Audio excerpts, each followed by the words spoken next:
E eu quero convidar você já a manter este espírito de oração. O Hélio vai partilhar conosco agora, vai fazer a nossa segunda pregação. Então já estende as tuas mãos na direção do Hélio. Senhor, nós te louvamos e te bendizemos pela vida do Hélio nessa manhã. Te agradecemos, Senhor, porque o Senhor o escolheu para trazer para nós a tua palavra.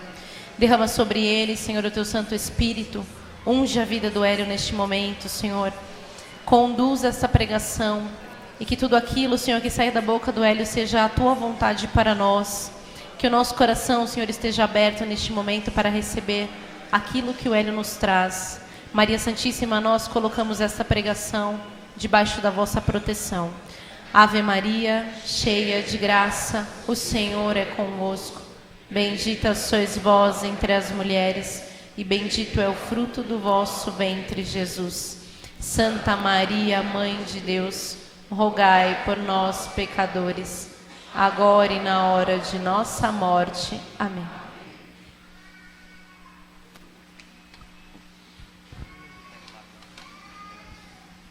Pelo sinal da Santa Cruz, livrai-nos Deus, nosso Senhor, dos nossos inimigos. Em nome do Pai, do Filho e do Espírito Santo. Ave Maria, cheia de graça, bendita sois vós entre as mulheres. Santa Maria, Mãe de Deus, obrigado. Agora e na hora de nossa morte. Amém. Santo anjo do Senhor,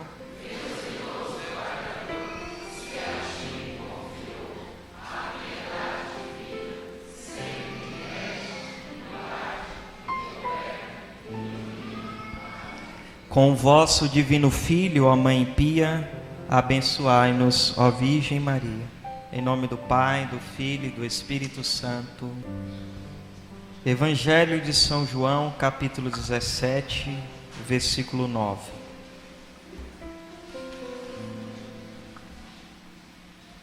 Nós estamos vivendo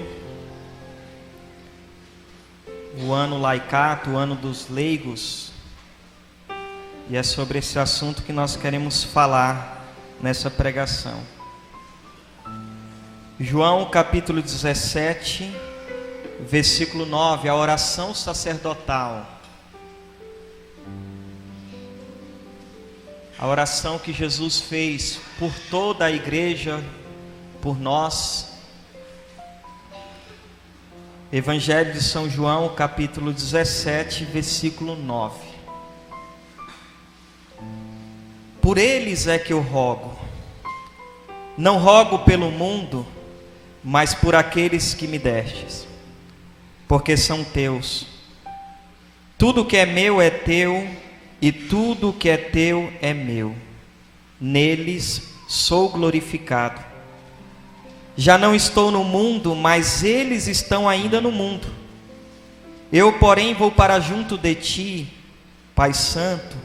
Guardai-os em teu nome, para que me encarregaste de fazer conhecer, a fim de que seja um como nós. Enquanto eu estava com eles, eu os guardava em teu nome, que me incumbiste de fazer conhecido.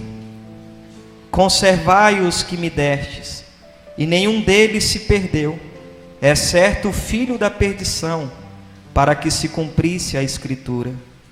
Mas agora vou para junto de ti. Dirijo esta oração enquanto estou no mundo, para que eles tenham a plenitude da minha alegria. Dei-lhes a tua palavra, mas o mundo os odeia, porque eles não são do mundo, como também não sou do mundo. Não peço que tireis do mundo, mas que o preserve de todo o mal.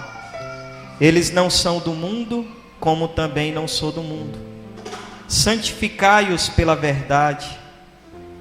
A tua palavra é a verdade. Como tu me enviastes ao mundo, também eu os envio ao mundo. Estas são para nós palavras da salvação. Amados, no que consiste a vocação dos leigos? Os leigos, nós podemos entender exatamente aqui nesse texto. Jesus rezou por toda a igreja.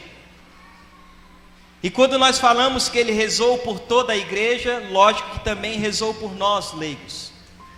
E os leigos são aqueles que estão no mundo, embora não somos do mundo, mas estamos inseridos no mundo.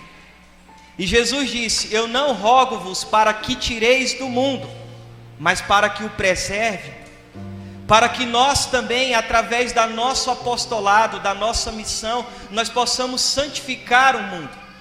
Nós possamos conduzir aqueles que estão afastados do caminho de Deus para ter uma experiência com Deus, para ter um encontro também pessoal com Deus, para fazer com que todos aqueles entendam que nós estamos no mundo, mas nós não pertencemos a este mundo.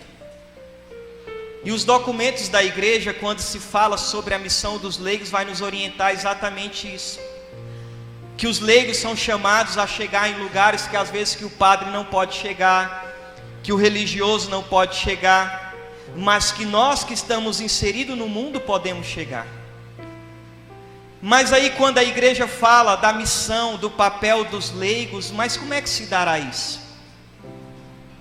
Olha que coisa interessante do Papa Pio X. Com o seu conhecimento profundo e extraordinariamente lúcido das necessidades da igreja, o Papa São Pio X perguntou a um certo grupo de cardeais: qual é hoje a obra que vos parece mais necessária para a salvação da sociedade? Edificar escolas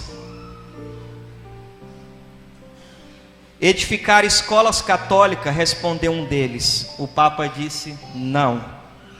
Multiplicar as igrejas, continuou um outro. O Papa disse: ainda não. Fomentar as vocações sacerdotal, disse um terceiro. O Papa disse: não, não. Replicou São Pio X: o que no momento presente é mais necessário é ter em cada paróquia um grupo de leigos virtuosos, esclarecidos, resolutos e apostólicos. Quando a igreja fala do ano dos leigos, é exatamente isso. É necessário que em cada paróquia tenha um grupo de leigos virtuosos, esclarecidos da sua fé, que exerça o seu apostolado. Mas como que isso se dá, gente? Pelo estudo.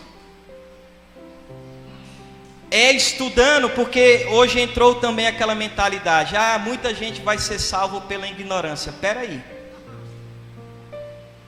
Oséias 4,6 diz: o meu povo se perde, não diz que se salva, se perde por falta de conhecimento, ou seja, por falta da ignorância, porque o catecismo da Igreja Católica diz que existe duas ignorâncias.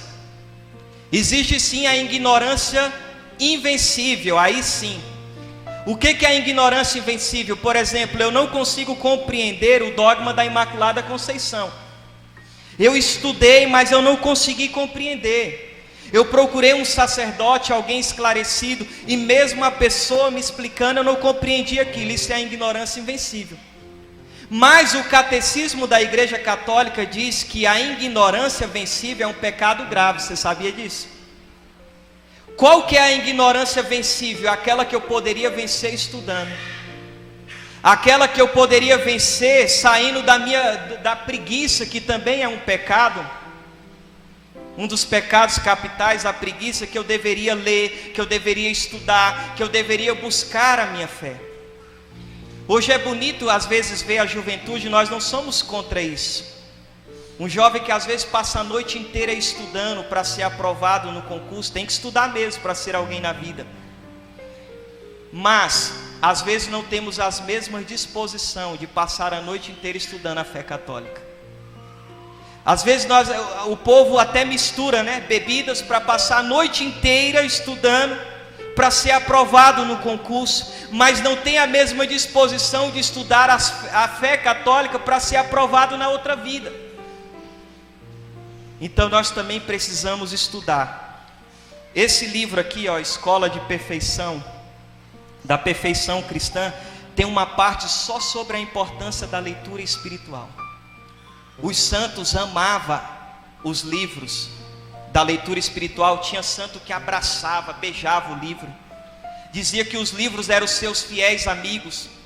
Santo Afonso diz que nem sempre nós vamos ter um confessor ou diretor espiritual 24 horas à nossa disposição, e é os livros, principalmente os livros escritos com os santos, que é escrito pelos autores que são santos, e que na ausência de bons diretores espirituais são os bons livros que vão dirigir a nossa alma. Então a igreja está precisando de leigos, mas que leigos que estudam, leigos que conhecem a fé, leigos que amam a fé, leigos que vão sim propagar o reino do céu, leigos apaixonados pela alma, não só a nossa, mas do povo, apaixonado pela igreja, que está disposto sim a fazer a vontade de Deus na nossa vida, mas com coerência, gente. Eu fico assustado, gente, quando a gente fala isso aqui, a gente não está julgando, condenando ninguém, mas até com carinho. Eu fico muito feliz quando um jovenzinho chega em mim e fala assim: Hélio Maria, eu quero ser como vocês. Aí eu falo: você não tem juízo, né? Porque todo mundo fala: ai, que maravilha, eles viajam o mundo inteiro, mas vocês não sabem como é a nossa vida. Todo mundo quer ser o Hélio Maria que viaja, o Anderson Reis que viaja, mas não quer ser quando nós estamos passando por penúria dentro de casa, quando nós somos esculachados na paróquia, quando a gente é perseguido na nossa diocese. Aí essa parte ninguém quer ser. Então eu falo sempre para eles: olha, eu não quero matar o seu sonho, longe de mim matar os sonhos de Deus na sua vida, mas você tem que estar consciente de que vai ser assim, vai ser assim, vai ser assim, vai ser assim, vai ser assim, assim, assim. Porque é assustador, gente. Eu tenho visto, por exemplo, né, eu tenho uma pessoa que prega aí, que diz que reza, as cadeiras repousam no espírito. Rezou, o shampoo repousa no espírito. Que não precisa estudar, que basta rezar. Isso não é a igreja católica. Como é que vai ficar os santos que sempre estudaram?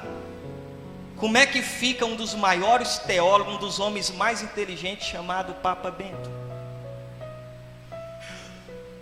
Então o estudo e a oração, Santo Agostinho diz que são as duas grandes asas. Você quer fazer um progresso na sua vida espiritual? É o joelho no chão e a leitura. Então também não é sair por aí de qualquer jeito, porque todo mundo estuda. Gente, imagina um médico se ele não estudar. Uma pessoa para ser advogada tem que estudar. Tudo na vida que vai fazer uma profissão tem que estudar. Agora para Deus é de qualquer jeito? Deus pode dar a graça? Sim, tem santos, casos, né? Não para todos, mas tem casos sim de santos que receberam a ciência infusa, mas mesmo assim estudaram depois. Então lembra da fala do Papa: precisamos na paróquia que tenha grupos de leigos virtuosos, esclarecidos, porque o discernimento do Espírito também passa por aquilo que Deus nos deu, a graça da inteligência. Se eu tenho uma inspiração, eu estou rezando, eu tenho uma inspiração, eu vou ver o que a igreja fala, porque se a inspiração que eu tive é contrária à doutrina da igreja católica, então essa inspiração não vem de Deus. Então, primeira coisa, entender essa parte. Depois, uma das pessoas que tanto falou sobre o apostolado dos leigos também foi São José Maria Escrivá. E nós que não somos do mundo, mas estamos no mundo, precisamos viver isso que Tertuliano dizia: o que é a alma para o corpo, assim são os cristãos para o mundo. Não é a igreja que precisa mudar o mundo, mas não é o mundo que deve mudar a igreja, mas somos nós que devemos mudar o mundo. E aí, esse grande santo, São José Maria Escrivá, ele diz que os leigos podem exercer o seu apostolado também no trabalho, Eu fico preocupado, a minha comunidade ainda não é de vida.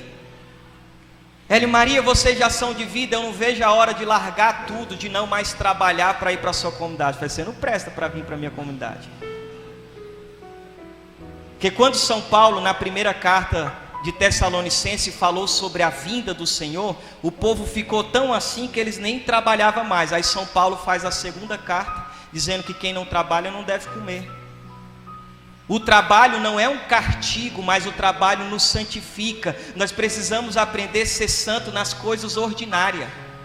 Viver o ordinário de cada dia com amor extraordinário.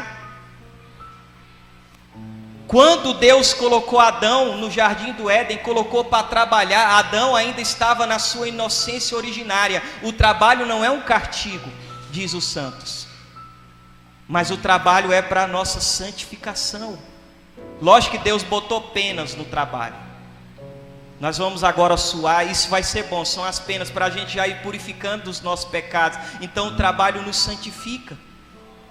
Por isso uma moça escreveu para o beato José Alamano: mas padre, o meu trabalho é só descascar batata. Ele lembrou ela que ela era uma cristã católica, e que tudo na nossa vida sim deve ser espiritualidade, que tudo que a gente faz é para a glória de Deus. Ele disse: não, minha filha, você não só descasca batata, você se santifica descascando batata.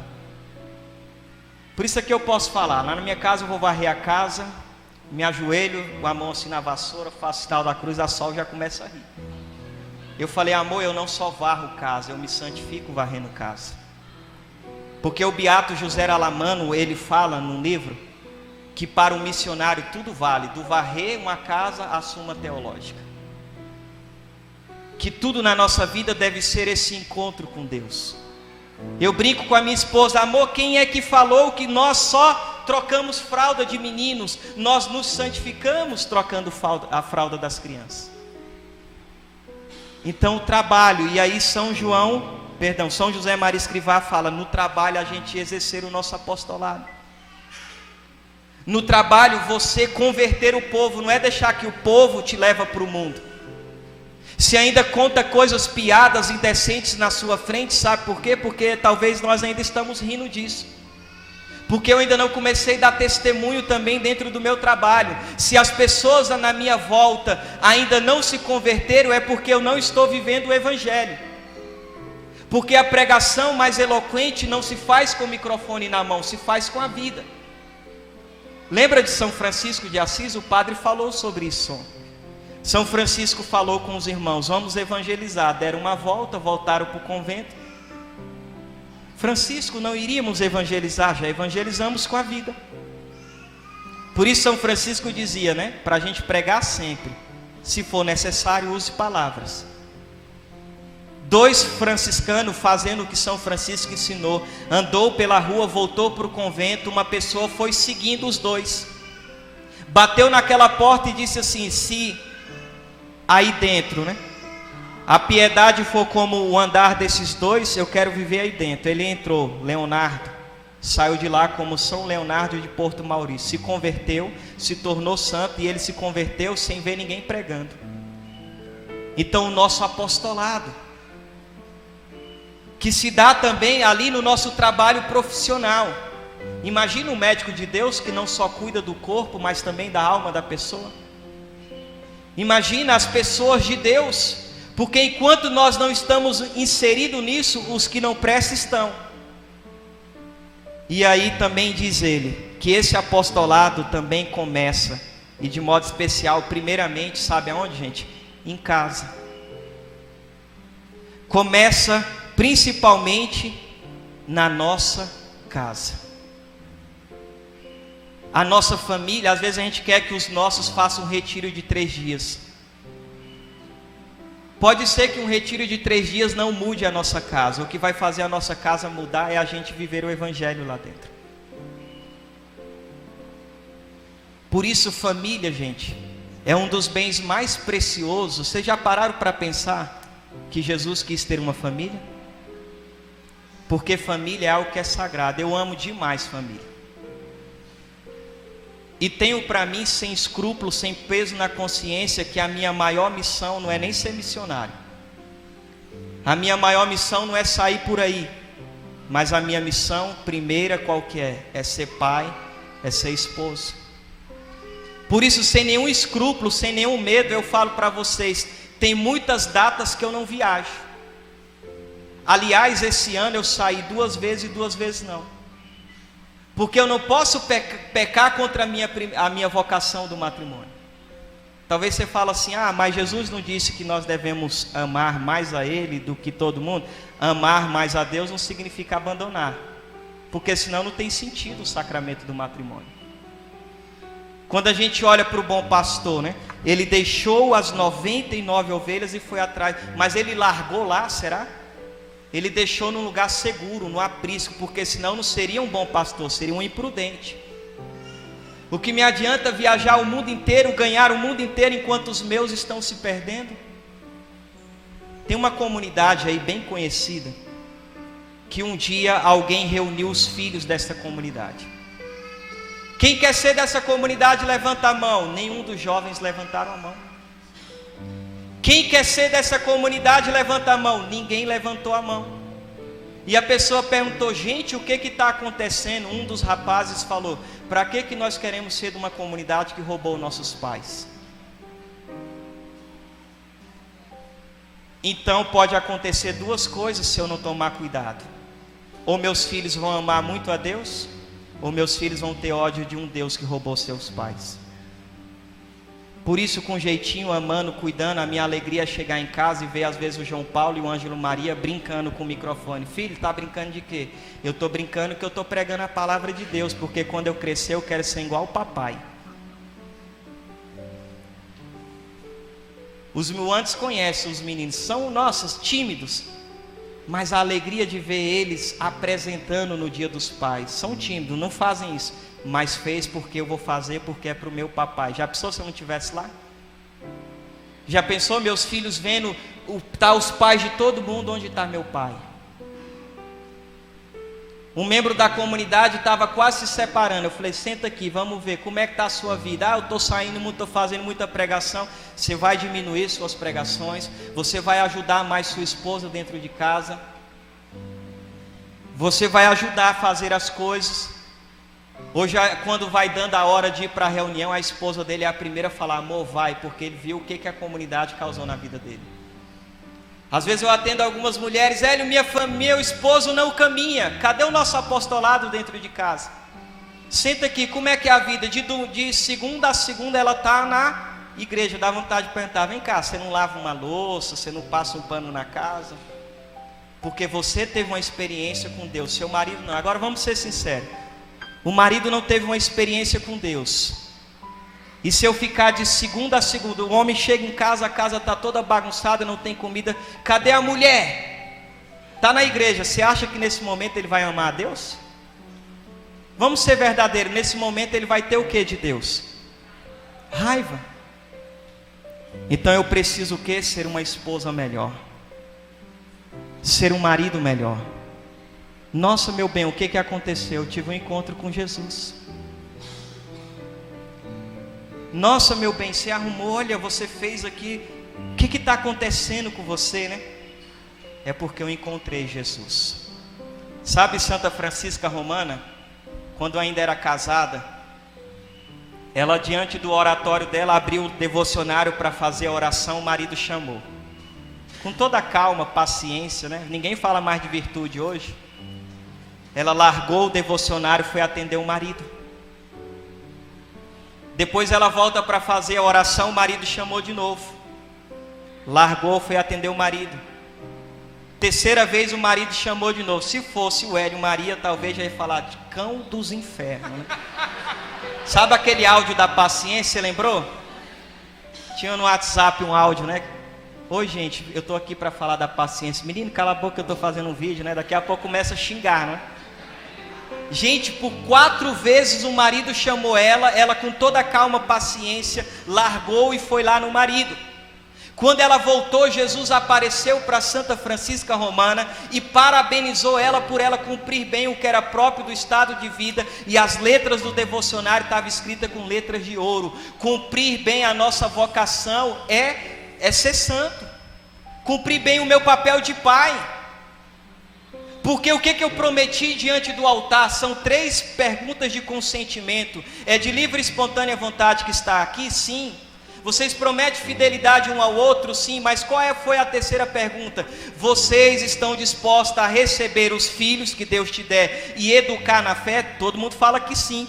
Mas nos trancamos, não queremos ter filhos. É triste hoje, tem gente que não quer ter filho e filho é cachorro. Nós não somos animais.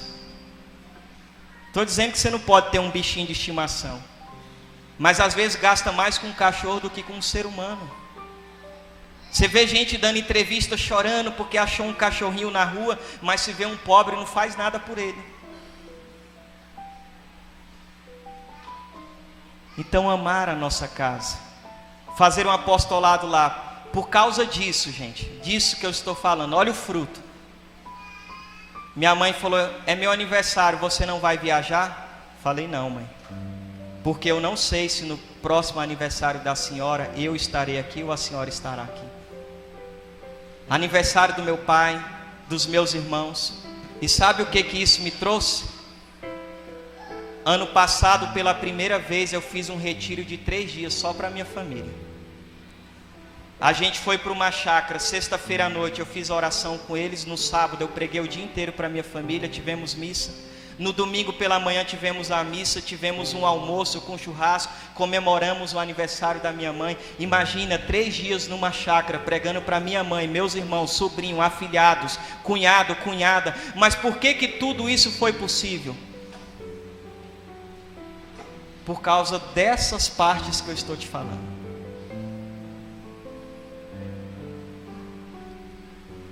Então entender isso, o nosso apostolado também em casa. O catecismo da Igreja Católica diz que a tarefa da educação dos filhos é uma tarefa dos pais. E tantas outras coisas que a igreja vai colocando, do qual nós precisamos também exercer esse nosso apostolado dentro de casa. E para falar mais sobre isso, nada melhor do que falar sobre a morte. Na livraria do Anderson tem um livro que esse livro mudou a minha vida. O nome do livro é Preparação para a Morte. Há uns 10, 11 anos atrás que eu li esse livro, não tem um dia que eu não penso na minha morte, gente. Mas isso está dentro do que? Eclesiastes 7,40. Em tudo que fizeres, lembra de teu fim, jamais pecará. Não só nas coisas espirituais, mas por exemplo, se você soubesse que hoje seria o último dia que você teria sua mãe, como é que seria?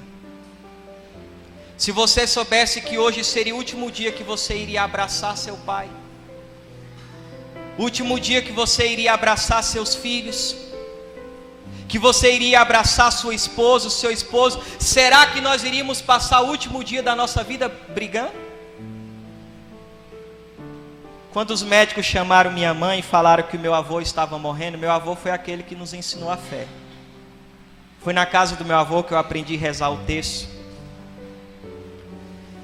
E o meu avô falou assim para minha mãe: olha filha, meu medo é morrer sozinho. Minha mãe passou a ir dormir todas as noites na casa do meu avô. Minha mãe acordou um dia de madrugada, 3 horas da manhã, ela passa a mão na cama, meu avô não está na cama. Minha mãe já começa a procurar o meu avô dentro de casa, sabendo que qualquer hora ele morreria. Minha mãe encontra meu avô 3 horas da manhã, diante de um altar da Virgem Maria, rezando o terço.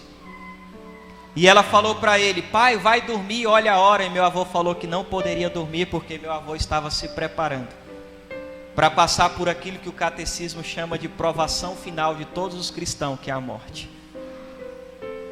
No outro dia meu avô falou: reúne a família inteira, eu quero rezar um terço com todo mundo. Todo mundo foi, menos eu.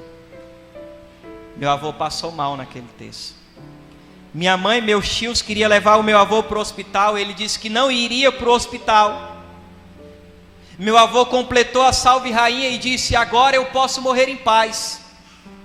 No outro dia o meu avô faleceu. Eu fiz a pior experiência que um ser humano pode fazer. Diante do caixão do meu avô eu chorava, eu gritava, eu falava: vovô, perdão, mas vovô não estava mais ali, gente.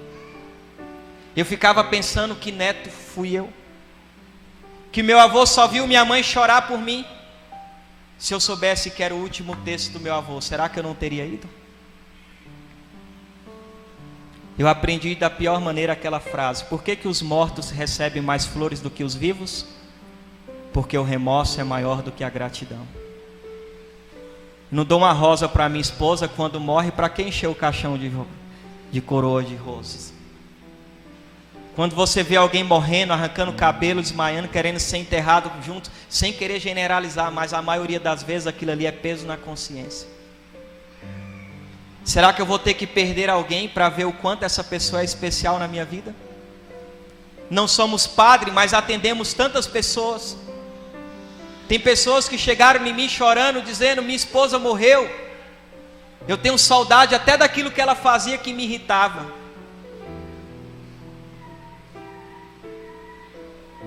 Porque, gente, se eu não cuido da minha igreja doméstica, como é que eu vou cuidar da casa de Deus? Quando era para escolher os apóstolos, o diácono, era assim: se não cuidava da casa, também não servia para cuidar da casa de Deus. Esquecemos que a nossa casa é a igreja doméstica, o lugar do encontro pessoal com Deus, o lugar da gente rezar juntos, o lugar da gente viver aquilo que o Moisés falava, de sentar na mesa, de nós nem sequer mais pedimos bênção para os nossos pais, não educamos mais os nossos filhos. Quem educa é a televisão, quem educa é o governo. Eu vi um infeliz desse dizendo: as crianças é do Estado, meus filhos não são do Estado, meus filhos são de Deus, e eu vou educá-los para Deus. Então o apostolado também dos leigos dentro da casa. Por que muitas casas estão sendo destruídas? Quantos pais estão enfiados na igreja e os filhos nas drogas? Será que também não estamos errando? Temos que ter o pé no chão, pedir a Deus a graça do discernimento, o dom do discernimento. Como que nós devemos atuar? Por isso lá então a gente procura rezar o texto junto. Gente, é a coisa mais bela. Criança, meu Deus do céu, né? Dá trabalho? Dá, gente. Mas como é que o casal se santifica? Imagina, Adriano, quando os 5 começam a chorar. Aquilo é um canto gregoriano que eleva as almas ao céu, né? A minha esposa fala: meu Deus, está todo mundo chorando. Eu falei: amor, está no catecismo. Os filhos são para a santificação dos pais. Tem muitos que não querem ter filhos. Não são todos, mas tem muitos que não querem ter porque não quer deixar de viajar, porque não quer o sacrifício, porque não quer a renúncia. Não é fácil ficar a noite inteira, às vezes, acordado com uma criança com cólica. Eu entendo. Uma vez eu estava entrando em crise. Gente, eu não gosto muito de falar, mas antigamente, o Andes sabe disso, a gente tinha de 6 horas de oração por dia, quando a gente não inventava de ficar 6 horas lendo Bíblia. Mas eu casei, a missão aumentou, veio a comunidade, veio os filhos, eu comecei a entrar numa crise. Porque às vezes eu queria estar no oratório, o menino chorava: sou réu, confesso, muitas vezes até pequei, dizendo: só pode ser o demônio. Olha o que eu falava dos meus filhos. Às vezes somos nós os primeiros a amaldiçoá-los.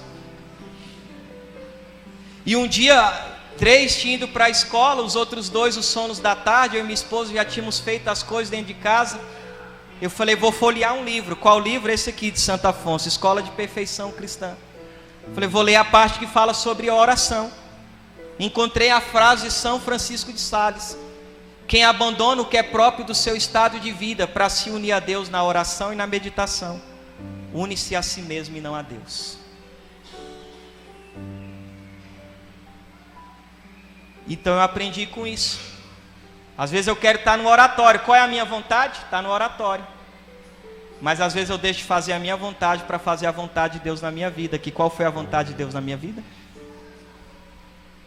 Então eu pego o menino no colo, no lugar de murmurar, eu vou agradecer. Porque quantos casais choram querendo ter filho? Eu vou ficar reclamando? Tem hora que eu quero fazer a hora média, os meninos querem jogar bola. E eu vou jogar bola com eles. Porque essas coisas, gente, marca, cria, sabe assim, vai marcar a vida dessa criança que nada apaga. Gente, eu lembro que quando eu era pequeno, eu botava a minha mão na mão do meu pai. E dizia, a mão do papai é tão grande. Pai, faz músculo para mim. Isso, olha, eu nem sei dizer quantos anos eu tinha, mas eu era pequeno. Eu sentava no colo do meu pai e fazia isso. Isso marca a vida da criança. E os meus meninos são ainda muito pequenos. A presença do pai e da mãe para a formação do caráter deles é indispensável. Então vamos ter pé no chão. Vamos exercer sim a nossa função, mas sem abandonar os nossos, porque nós não interpretamos a Bíblia, pega um texto. Não, o catecismo ensina como interpretar a Bíblia. Você tem que interpretar ela num todo. Amar a Deus acima de todas as coisas não é abandonar os nossos também. Uma pessoa, um dia eu entrei numa briga sem querer. A mulher me acolheu na casa dela, vem cá, mas você não tem filho? Como é que é? Você não para em casa? Aí eu falei, não, eu saio 2 finais de semana, 2 não. Porque a comunidade acaba. Uma época eu viajei muito, o que teve de gente que saiu da comunidade. Pode ter os melhores formadores, mas é o fundador, é diferente, é uma graça especial de Deus na vida dele.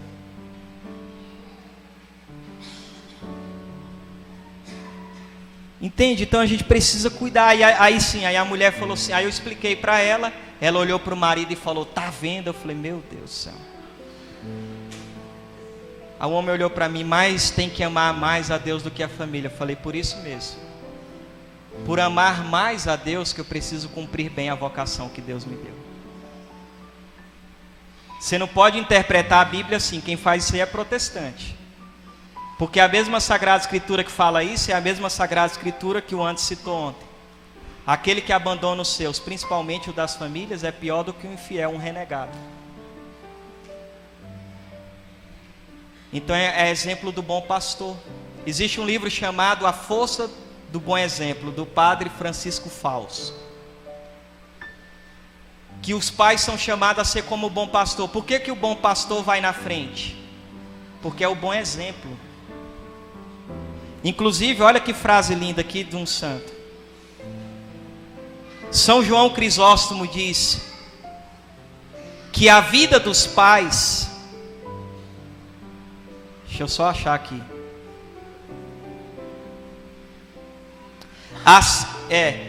que a vida dos pais deve ser os livros que as crianças leem. Que exemplo eu sou para o meu filho? Então deu para entender? Eu não pensei em focar muito no apostolado do leigo, da missão, disso, daquilo, porque isso é uma coisa que eu estou preocupado, gente. Teve gente na minha comunidade que amo, que até hoje também diz que me ama, que me pede bênção e tudo. Eu falei para ele, você não pode ser da comunidade. Porque a comunidade estava separando, destruindo o matrimônio dele. Eu não iria conseguir dormir de consciência tranquila, porque nós estamos falando de um sacramento, gente. De um sacramento. Uma consagração numa comunidade não é sacramento. Porque eu entendo que a família é o bem mais precioso que nós temos. Então, ao mesmo tempo que eu saio para evangelizar, que eu saio para formar o povo, eu também formo os meus dentro de casa.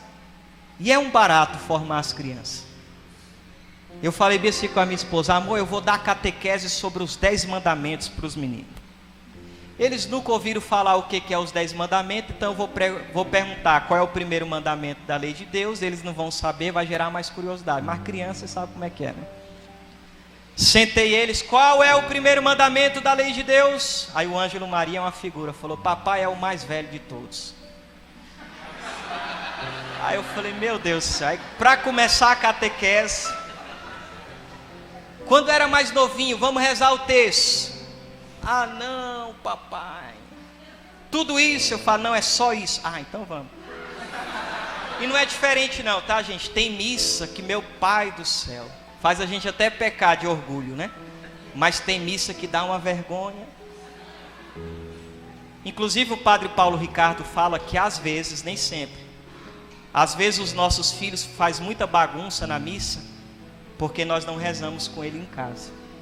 Porque a gente vai rezando com as crianças em casa, vai ensinando para os filhos que hora de rezar é hora de rezar, hora de brincar é hora de brincar, eles vão aprendendo. Então talvez o problema esteja aí, de eu não estar rezando com eles. Lógico, quando é pequenininho não tem jeito, né, gente?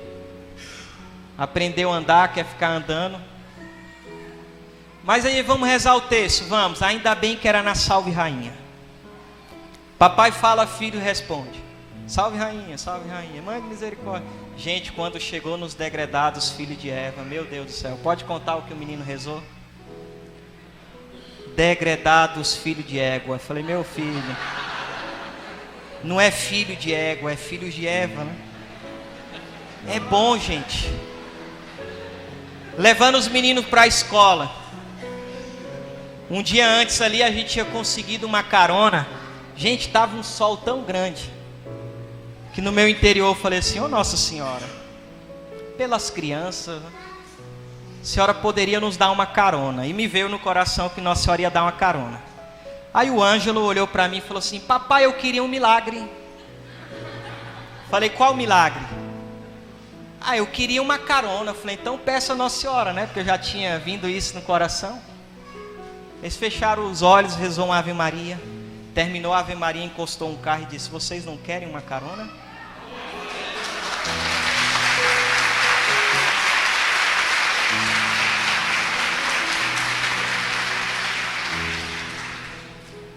Eles olharam para o outro e falaram, nossa papai, você ouviu? Eu falei, vi. Aí no outro dia de novo, papai, eu queria um milagre. Falei o quê? Uma carona. Eu então peço, aí eu incrédulo, né? Falei, Nossa Senhora, pelo amor de Deus, hein? Não é que rezou e ganhou outra carona, gente?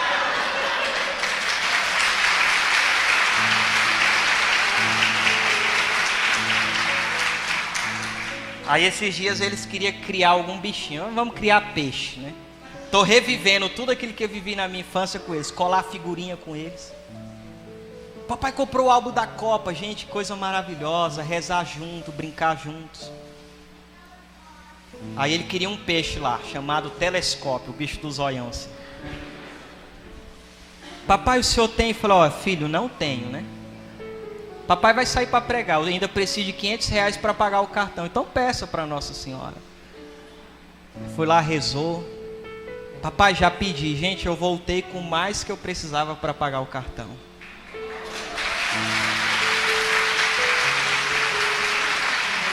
Quando eu vou para os Estados Unidos, a gente ganha muita roupa lá, né, Anderson? Moisés que vai. Tem vezes que eu deixo roupa que eu ganho para trazer para os meus filhos, porque o pai se realiza assim. O homem é chamado ao sacrifício, né? E eles ficam ligando, papai ganhou brinquedo, essas coisas, tira foto, manda, aí agora liga também, né? Aí ele já fala assim, papai, põe na mala, vai dar tudo certo. Já estamos rezando para passar pela alfândega. Eu falo, gente, quero dizer, olha, é bom ter filhos. É bom ter uma família. É bom viver esse apostolado. Olha, um dos dias mais felizes da minha vida foi quando minha esposa falou assim, amor, eu sou feliz em ser casado com você, porque você é a pessoa que mais me leva para Deus. Sabe, eu vivo umas coisas hoje dentro da minha casa que para mim é milagre. A minha irmã chega na minha casa, a gente vai sair de carro, eles querem que eu vá sentado na frente, coisa que o povo da missão faz. A minha casa, quando tem algum desentendimento, minha mãe fala, vai lá e fala, porque quando você fala, todo mundo escuta. Gente, isso para mim é milagre, não que eu seja profeta, santo, mas o texto sagrado diz que um profeta só não é reconhecido aonde? Na sua casa. Mas por que que tudo isso foi possível? Por causa de sabedoria, de discernimento, de estratégia. Isso também é possível na sua casa. Eu vejo isso se repetindo nos membros da comunidade. Tem um lá que entrou na comunidade e começou a fazer isso. O irmão dele hoje é da comunidade, a irmã é da comunidade, o cunhado é da comunidade, a mãe dele é da comunidade. Ou seja, a família inteira veio para a comunidade. E se eu estou há tantos anos na igreja, os meus ainda não estão, gente, o problema pode ser que esteja em nós. Tá bom? Muita coisa não dá tempo para falar. Vamos rezar um pouquinho? Longe de mim atrasar o ápice, né, do retiro, que é a Santa Missa. O apostolado, lógico, também na evangelização. Não estou dizendo também que não é, eu estou dizendo que não é também mais para não ir para a igreja, eu disse isso? Estou dizendo para a gente também ter o quê? O equilíbrio das coisas, tá bom? Fecha teus olhos, vamos rezar. Já que a gente falou tanto de família, reza agora pela sua casa. Reza pela sua família, peça a Jesus a graça da gente também exercer o nosso apostolado dentro de casa. A primeira vez que meus irmãos ouviram falar de Deus foi eu pregando dentro de casa. Foi eu rezando com eles, foi eu falando de Deus para eles. Começa a pedir isso agora. Fala: Senhor, eu quero entregar o meu esposo que ainda não caminha, minha esposa, meus filhos. Você jovem, entrega seus pais. Fala: eu quero entregar, quero consagrar a Nossa Senhora. Não tenha medo de viver isso. Veja São Luís falando, São Luís diz que Jesus deu mais glória a Deus dos 30 anos que viveu em casa com Nossa Senhora do que 3 anos pregando. Entrega a sua casa agora. Reza por ela. Você que pensa em desistir da sua casa, meu irmão, não faça isso. Porque você é o único que reza por ela. Se você desistir da sua família, quem vai rezar por ela? Saia daqui no propósito de chegar em casa, ser alguém melhor. De amar mais, como diz uma canção: ame mais, abrace mais, ouça mais. Nossa, meus pais estão ficando, né, mais idosos. Parece que a gente vai perdendo a paciência com eles. Eu falei: Jesus, tira isso do meu coração, porque vai chegar um dia que eu vou ter saudade de ouvir a voz da minha mãe, que eu vou ter saudade de ouvir a voz do meu pai. Então ouça mais, abrace mais. A vida é um brevíssimo segundo. Não passe só por passar nesse mundo, mas deixa rastro de santidade, de alguém que vai ser relembrado sempre como um homem ou uma mulher de Deus. Os santos até hoje, os mundanos morrem e são esquecidos, mas o santo não. Por isso então, começa a rezar agora pela sua casa. Fala: eu entrego, solta a tua voz, faz essa experiência você. Reza por ela agora. Fala: me ensina a amar mais os meus pais, ensina a amar mais minha família. Que eu seja o evangelho dentro da minha casa, que eu seja como Nossa Senhora dentro da minha casa. Me ajuda, Jesus Cristo, a ser testemunha viva. Porque às vezes na igreja nós somos piedosos, mas dentro de casa nós xingamos, nós brigamos. Eu entendo, é um dos lugares mais difíceis talvez, mas eu preciso também entender que a minha casa é a igreja doméstica, que Deus também está ali, que Deus está na pessoa da minha esposa, do meu esposo, dos meus filhos, que a família é um dos bens mais preciosos que Deus me deu. Por isso, com esse canto agora, reza pela tua casa, meu irmão. Reza com amor, com carinho, com fé.